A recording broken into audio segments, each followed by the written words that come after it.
video es presentado por el Sistema Ciencia Garza Educativa de la Universidad Autónoma del Estado de Hidalgo. Para mayor información, visítanos en www.uaeh.edu.mx. Gracias por aprender.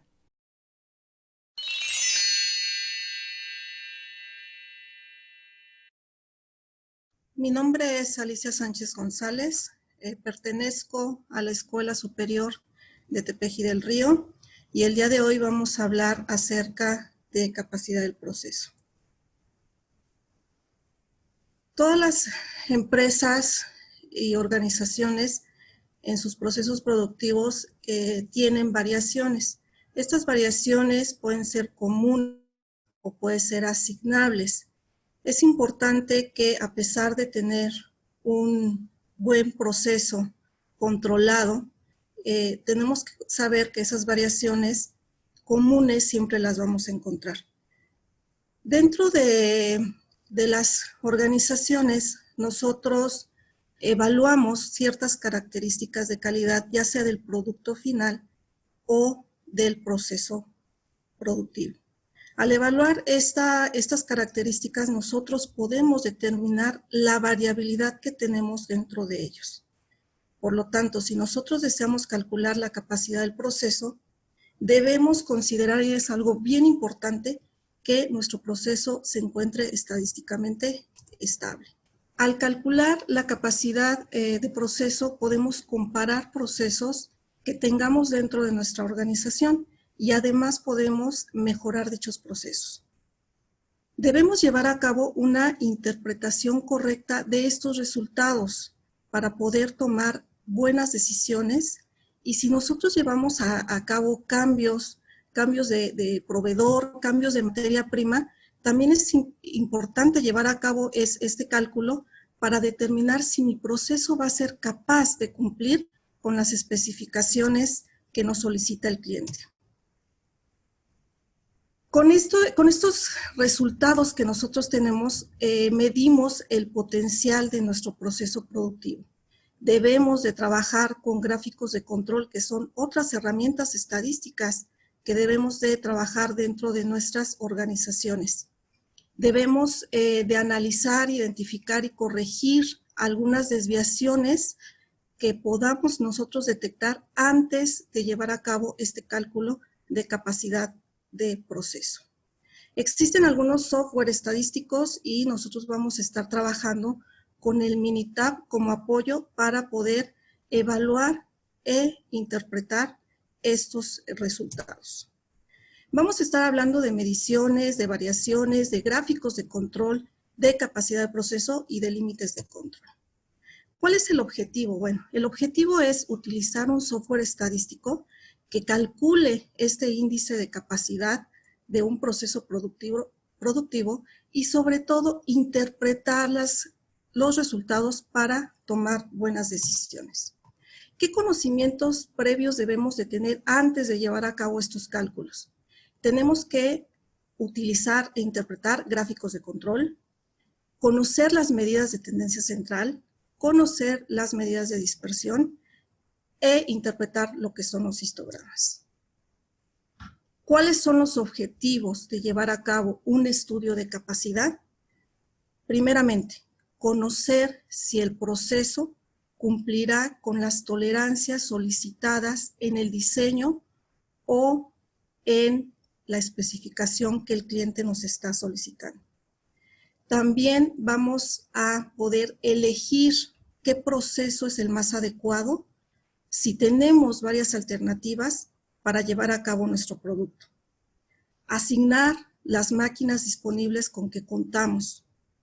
Y además nosotros podemos justificar, con este cálculo que nosotros hagamos, podemos justificar a los directivos si necesitamos alguna nueva adquisición, es decir, si necesitamos alguna máquina nueva, alguna modificación de una máquina, alguna actualización de software. Este elemento es importante para poder justificar. Vamos a hablar del índice CP.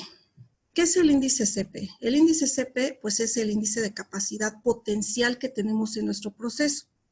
Para poder calcular este índice de capacidad, debemos conocer los límites superior e inferior de la característica que se esté evaluando.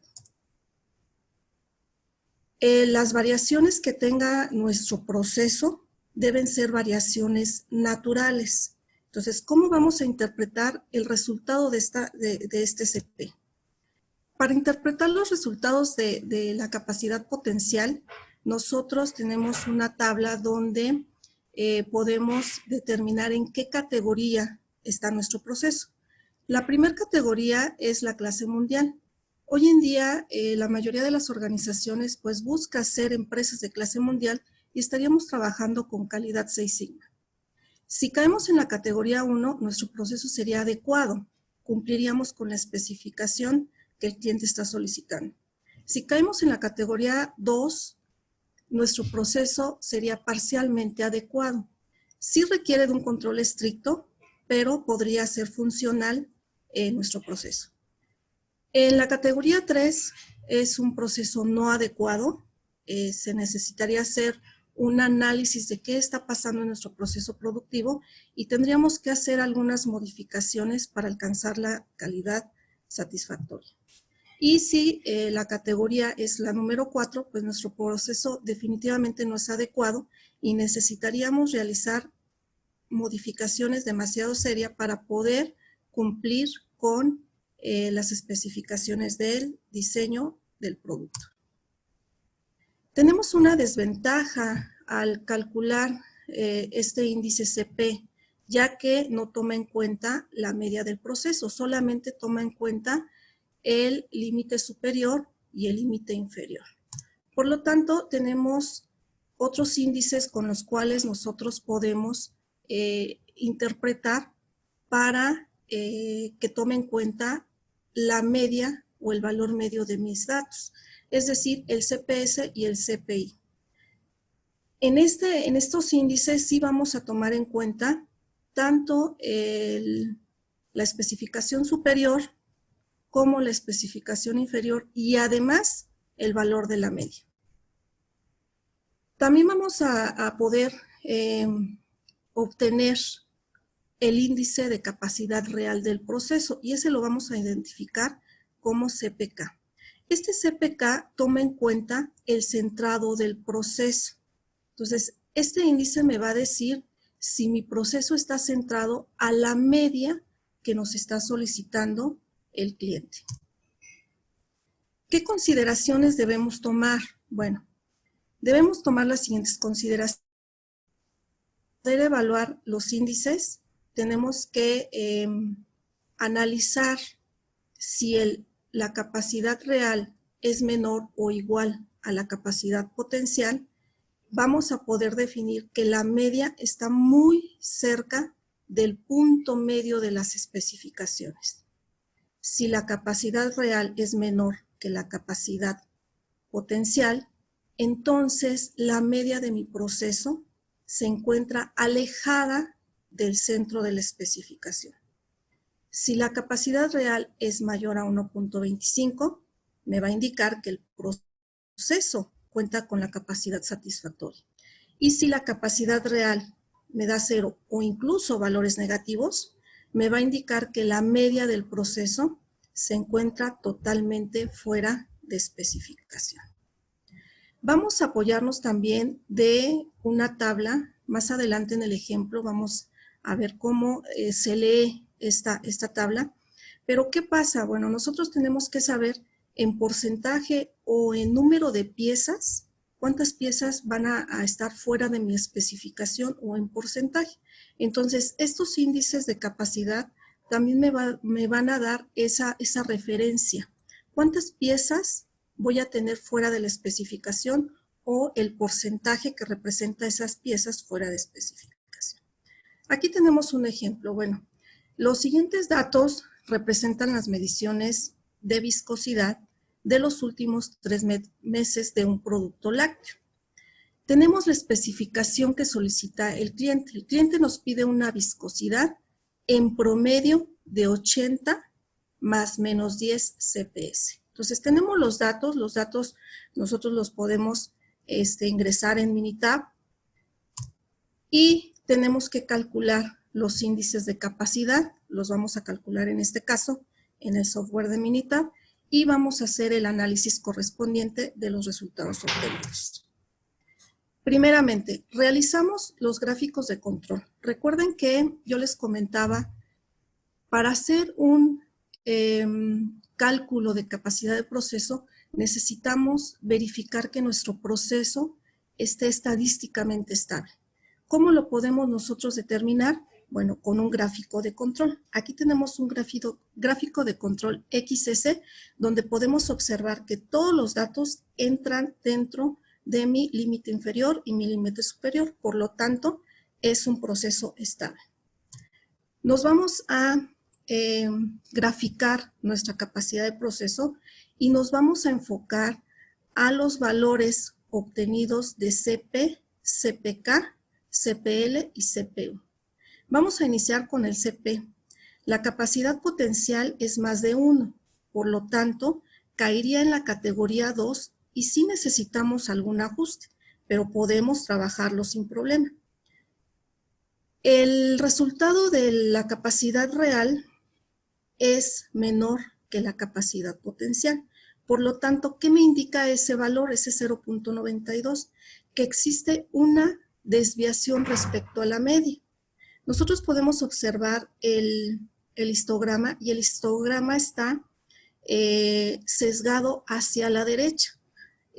La mayoría de mis datos están dentro de los límites, pero está sesgado a la derecha. Entonces necesitaríamos hacer por ahí algún ajuste en el proceso para que los datos estén más pegados a la media que el cliente nos está solicitando. Y por último, bueno, vamos a interpretar estos resultados en la tabla. Nosotros tenemos aquí, en esta parte, lo que es el índice de la capacidad potencial, que me dio 1.2. ¿Qué quiere decir? Bueno, quiere decir que entonces el 0.318% de mi producción va a estar fuera de la especificación tanto superior como inferior. Y si nosotros lo queremos interpretar en partes por millón, es decir, 318 piezas en 1.000.000 de piezas, es el número que vamos a tener de piezas fuera de la especificación solicitada. Entonces nos damos una idea de cuántas piezas vamos a tener que no cumplen con la especificación. Ahora, nos vamos con el CPU. El CPU me dio, me regreso tanto a la tabla, el CPU me dio 0.92, ubico el 0.9 en el valor del índice y me dice que el 0.3467% de mis productos van a estar fuera del límite superior. ¿Y qué representa en partes por millón? Bueno, 3.467 productos van a estar fuera de especificación, pero hacia el límite superior. Y si nos vamos a analizar el CPL, que sería el límite inferior, me regreso a la gráfica, me dice que es 1.50, por lo tanto ubico el 1.5 en el valor del índice y me dice que el 0.003% es un porcentaje muy bajo, vamos a tener de productos fuera de la especificación hacia el límite inferior y representa de 3 a 4 piezas que van a estar fuera de especificación en la parte inferior. Podemos observarlo nosotros en nuestro gráfico. No tenemos piezas que estén fuera de especificación del límite inferior, sí tenemos algunas piezas que están fuera del límite superior. ¿Ok? Entonces, así es como se interpreta la tabla con estos índices de capacidad. ¿A qué conclusiones llegamos? Bueno, si el proceso está controlado estadísticamente, las variaciones encontradas dentro de este proceso serán variaciones naturales. Podemos nosotros determinar con estos cálculos que las especificaciones de calidad solicitadas puede ser que no se estén cumpliendo. También debemos de tomar en cuenta que el proceso debe estar centrado para cumplir con la especificación y que tendremos que hacer cambios en nuestros procesos cuando se detecte que este proceso es incapaz o que no va a ser apto de cumplir con las especificaciones requeridas.